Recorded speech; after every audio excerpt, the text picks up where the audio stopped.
Hello, I'm Vivian McGrath, and in this video I'll be talking about the final discard, when a narcissist discards you. And I'm doing this because one of my followers has asked me to talk about this subject. So thank you for that, and here we go. The final discard is when a narcissist just cuts you off cold. Like 1 minute they were absolutely love bombing you and you felt amazing and you think, how can I have gone from that level of intensity to being cut off at the knees? This cruel, cold rejection that I'm now going through. And you really do think, did they ever love me?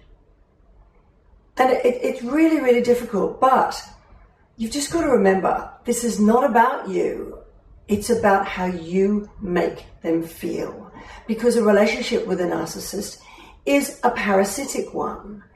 As long as you're supplying what they need, which is somebody to take the blame for their bad behavior, somebody who will focus all on them, put their needs secondary to the narcissist, who will isolate themselves from family and friends, who prove that they're worthy of the narcissist's love, and who will even forgive them for abusive behavior.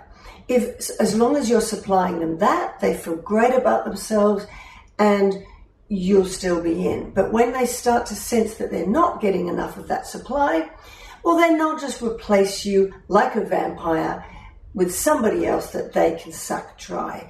It's always, in fact, been a parasitic relationship. You just might not have been aware of that fact and the fact that they targeted you at the beginning. And what I mean by that is they saw you as somebody that was easy for them to manipulate and that you would put them before you and that you would be the perfect supply, if you like. Because it didn't feel like that at the start. They love bombed you. They put you on a pedestal. They told you you were the only one for them. That you were everything they've been looking for and need. And so you think, wow, this is the most amazing relationship. But what happens is that need that they have is insatiable. Narcissists deep down have a deep sense of shame, and they're very, very insecure and low in self-esteem, and they have to hide from their true selves because that deep sense of shame is very, very painful for them to face. So they create this false sense, this false self, if you like, and that false self is somebody they have to maintain at all costs, because if they don't, they will have to face themselves. I've done another video about that. I'll put the link below. But so they've got this false sense of self, and the way they keep hiding from the true them and the way that they can maintain this false sense of self is through you.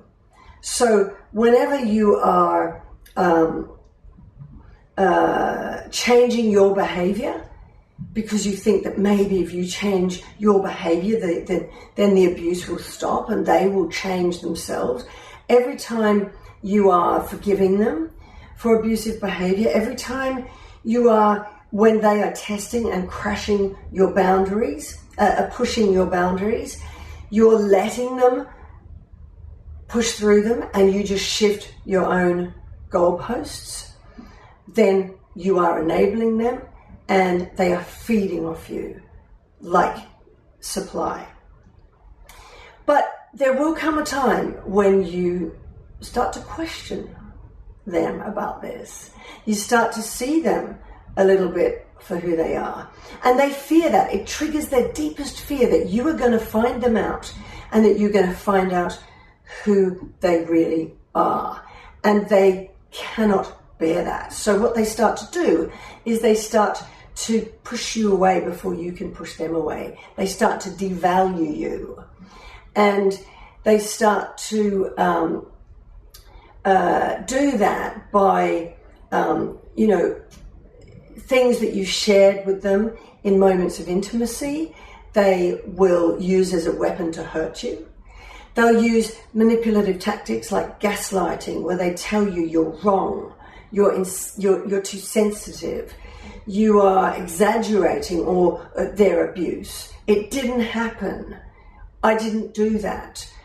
So they start to just discard you and, not discard you, start to devalue you, manipulate you, emotionally abuse you. But then what happens is this cycle of abuse starts. You start to feel insecure, and that's what this is all about. They want to make you insecure again. They want to have you walking on eggshells so that they destabilize you and you are insecure, so that they feel safe again and feel comfortable again, that you are more insecure than they are.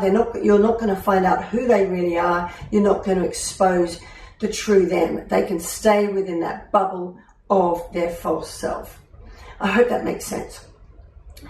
But what happens is this goes round and round and round in an abusive cycle. And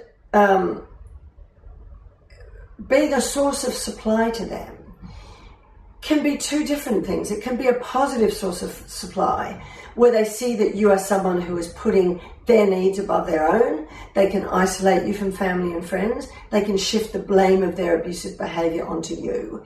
You'll prove you're worthy of them. You'll stroke their ego. You'll tell them how wonderful they are, how much you really love them, even though you know they've got this damaged past, and you'll forgive them for abuse. Or it can be negative supply. They just feel this sense of power when they can control you, manipulate you, isolate you from your family and friends.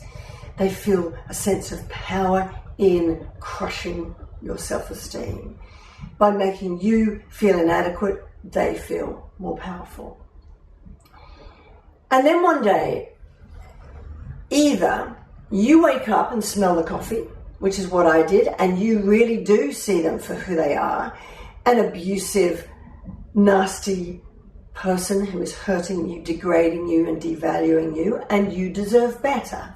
Or they will sense that they're no longer getting enough of a supply from you, and like a drug, they need a stronger version. They need new supply.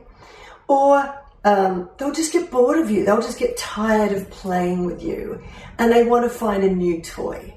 So what happens? Either way, either one of those things is they then just discard you. And more often than not, they will have lined up a new supply, somebody else, before they get rid of you. So they go onto the new supply, and this is the new supply that they are parading around on social media and making you feel even more inadequate, because you start to think, what have they got that I don't have? Because they look so happy. Maybe he or she was right when they said it was me, I was the problem in the relationship, because they don't look like it's abusive. They look happy, Don't ever think that, because that's wrong. And actually, the fact that they've just gone on to this new supply is proof that they are not going to change. It's not going to change unless a narcissist really accepts responsibility and accountability for their behavior. Nothing will have changed. So, you've dodged a bullet, in my opinion, because the cycle would just return again. And the cycle with this new person, trust me, will start. At the moment, they look happy because at the moment he is love bombing, or she is love bombing that person. He or she are in that phase where they are putting them on a pedestal, love bombing them, doing all the things that they did to you in the beginning of the relationship. But at some point, they will start to have those fears of being found out, and they will start to devalue them just like they did with you. So be happy they're with that person, not with you.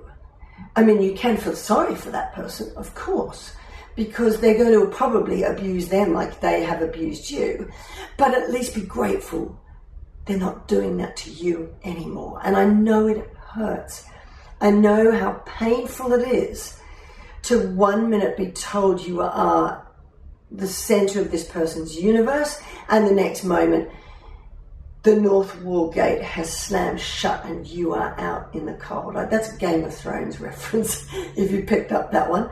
And you're out in the cold, and it's really, really, really, really painful. And it might be even harder because when they're with that new supply, they might even hoover you a little bit. Out of the blue, you'll get this text. How are you? I miss you. And that just whacks you in the stomach, because 1 minute you've been rejected so cruelly and coldly, and the next minute, I miss you. How are you? Well, that is the sound of the Hoover being turned on, because they're just switching the heat back on, they're switching the Hoover on. They're hoovering you, they're trying to suck you back. They're trying to keep you dangling just enough to be a plan B in case this new supply doesn't work out. And it also gives them that sense of power and control again. So please, trust me, go cold turkey. They forced you, in a sense, by discarding you, to go cold turkey and have all communication and contact cut off. You have dodged a bullet. Take one day at a time. It does hurt, but keep putting one foot in front of the other. And if they try to hoover you back, keep that door shut. Don't have contact. Because it's time for you to heal. You don't deserve a cycle of abuse. You don't deserve a relationship like that. So be grateful that they've discarded you, because now it's time for you to heal. It's time for you to focus on you, not putting them and their needs first and above your own. Now it's time to focus on you. It's time for you to live again.